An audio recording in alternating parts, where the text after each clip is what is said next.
Hello guys, welcome back to my channel. আমি সুপর্ণা, আপনারা দেখছেন সুপর্ণার রান্নাঘর। আজকে আমি আপনাদের সাথে শেয়ার করব কুচো চিংড়ি দিয়ে ঝিঙে কচুর একটা রেসিপি। খুব সুন্দর হয় খেতে কিন্তু এটা বন্ধুরা।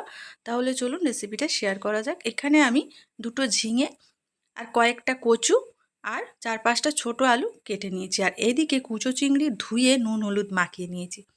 কড়াইতে দিয়ে দিয়েছি সর্ষের তেল। তেল গরম হয়ে গেছে। এবার ধুয়ে বেছে রাখা কুচো চিংড়িগুলো দিয়ে দিলাম। 4 থেকে 5 মিনিট উল্টে পাল্টে ভালো করে লাল লাল করে মাছগুলো ভেজে নিয়েছি। এবার আমি মাছগুলো তুলে নেব। দেখুন মাছগুলো একদম লাল লাল করে ভেজে তুলে নিয়েছি। কড়াইতে দিয়ে দিলাম আরও কিছুটা সর্ষের তেল। এবার একে একে আনাজগুলো দিয়ে দেবো। কেটে রাখা আলু দিয়ে দিলাম। আলু দিয়ে 1 মিনিট মতন একটু লাল লাল করে ভেজে নিয়ে এবার আমি দিয়ে দেব এদিকে একটা মশলা রেডি করব। দিয়ে দিলাম থেতো করে রাখা আদা, 1 চামচ হলুদ গুঁড়ো, 1 চামচ দিয়ে দিলাম কাশ্মীরি লঙ্কার গুঁড়ো আর দিয়ে দিলাম 1 চামচ জিরে গুঁড়ো। এবার দিয়ে দিতে হবে অল্প একটু জল।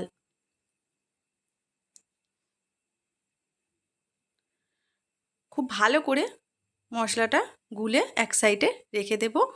এবার আলুগুলো ভাজা হয়ে গেছে, দিয়ে দিতে হবে কেটে রাখা কচুগুলো। কচু আলু ভাজা হয়ে গেছে। এবার দিয়ে দিলাম পরিমাণ মতো নুন। খুব ভালো করে নুন দিয়ে আমাদের মিশিয়ে নিতে হবে।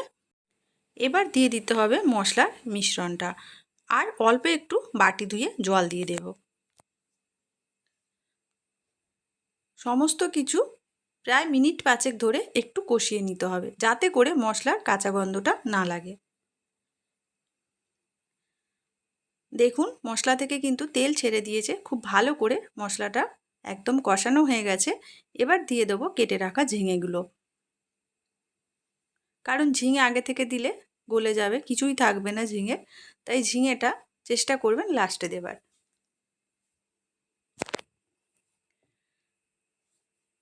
ঝিঙে দিয়ে খুব ভালো করে কষিয়ে আমাদের দিয়ে দিতে হবে পরিমাণ মতন জল। এবার একটা চাপা দিয়ে 5 থেকে 6 মিনিট রান্নাটা করে নিতে হবে। ফিরে এলাম 6 মিনিট পর। ওপর থেকে দিয়ে দিলাম ভেজে রাখা মাছ।